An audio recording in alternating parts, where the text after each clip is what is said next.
Hello, and welcome to the GRACE podcast series. My name is Denise Brock, and I am the Operations Director for the Global Resource for Advancing Cancer Education, or GRACE. In this podcast series, we interview patients, advocates, and healthcare professionals to provide the most updated information for our community and to highlight important issues facing those dealing with a cancer diagnosis. We hope you find this information valuable. For questions or comments, please visit us at cancergrace.org.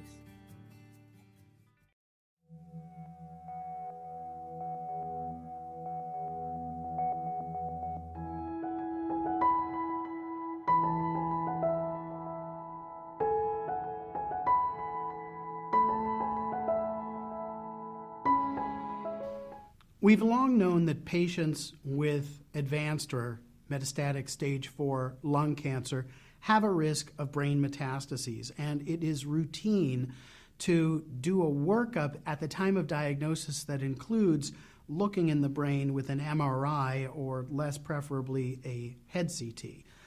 We know that some patients also have a higher risk of brain metastases than others, and that patients with a driver mutation called EGFR, an EGFR mutation, have a significant risk of brain metastases at their initial diagnosis or at some point over the course of their illness. Historically, before we had some of our newer treatments against EGFR mutations, we had whole body therapies that didn't get into the brain very well and overall were not that effective in treating brain metastases. Before we had even targeted therapies at all, chemotherapy existed and was a treatment that could have some benefit, but it didn't get in the brain very well, didn't treat brain metastases effectively, and our go-to routine approach was to pursue radiation for any brain metastases we found. That used to be routinely whole brain radiation, which was, as it sounds, treating the entire brain with radiation over a week, 2 weeks, or 3 weeks, typically, to treat all of the disease we saw, as well as to reduce the risk of new metastases in places we didn't see them but might be kind of under the radar.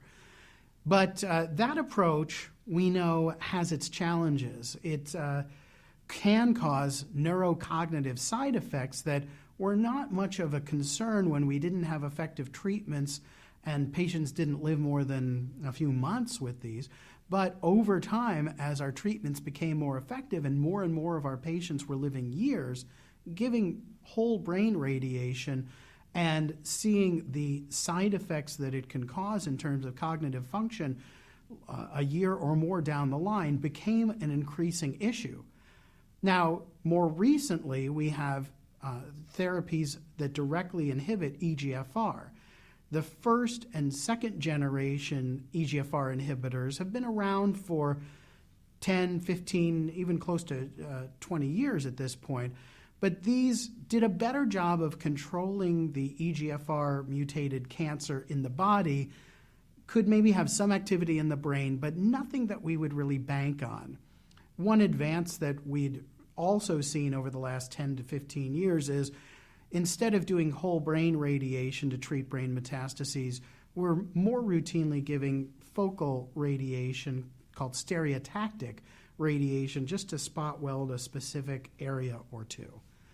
Now, the latest development has been that some of our targeted therapies for EGFR and other targets can get in the brain and treat brain metastases far better than anything we've had before. Specifically, a third-generation EGFR inhibitor called osimertinib, or Tagrisso, can effectively treat the cancer for a long period of a couple of years or potentially longer than that in the body and get in the brain, where it can lead to significant shrinkage of the brain metastases we see, and it can reduce the risk of the cancer progressing there in new sites. Now, the question has emerged whether we should potentially bypass doing a radiation-based approach and favor doing whole body therapy with a drug like Tagrisso for patients with an EGFR mutation, even if we have a radiation approach that can work well, like stereotactic radiosurgery. Increasingly, oncologists who have more and more experience in managing patients with an EGFR mutation are inclined to favor starting with Tagrisso, with osimertinib, in patients who have newly diagnosed EGFR mutation-positive lung cancer and have brain metastases, at least smaller brain metastases, typically defined as a centimeter or less, and who don't have symptoms related to their brain metastases. The symptoms that we would be worried about would include seizures, vision changes, headaches, a few others. But in patients who are not having any clear symptoms and who have smaller brain metastases, we are increasingly comfortable starting with Tagrisso for their EGFR mutation-positive cancer and being very hopeful and expecting that their cancer in the brain will shrink and remain controlled for a long period of time. Now, there is some controversy and open questions around this. Specifically, we don't have big trials to compare where half the patients started with focal radiation to their brain metastases and half the patients started with Tagrisso. This is a change in practice that's really driven by our favorable experiences with Tagrisso and our general reluctance to do radiation, even focal radiation in the brain, if we can avoid it.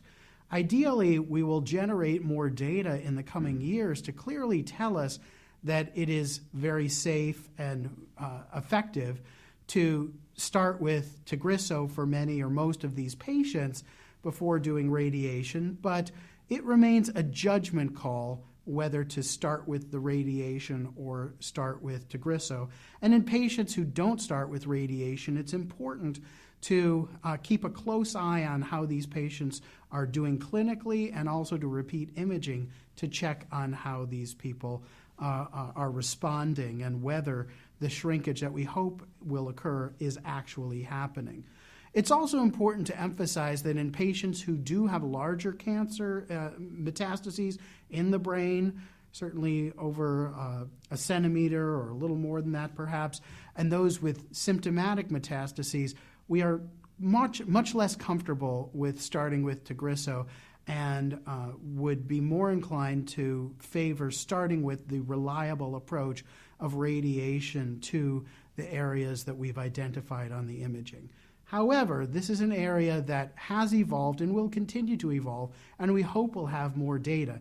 In the meantime, it remains an appropriate consideration for some patients to hold off on radiation and be hopeful that the more and more effective targeted therapies like Tagrisso, osimertinib, will be effective in controlling disease not only in the body, but in the brain once they start on it.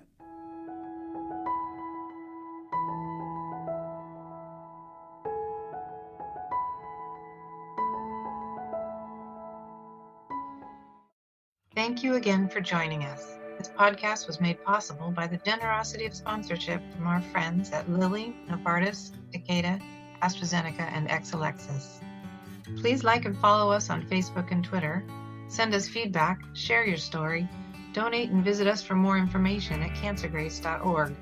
Thank you for listening.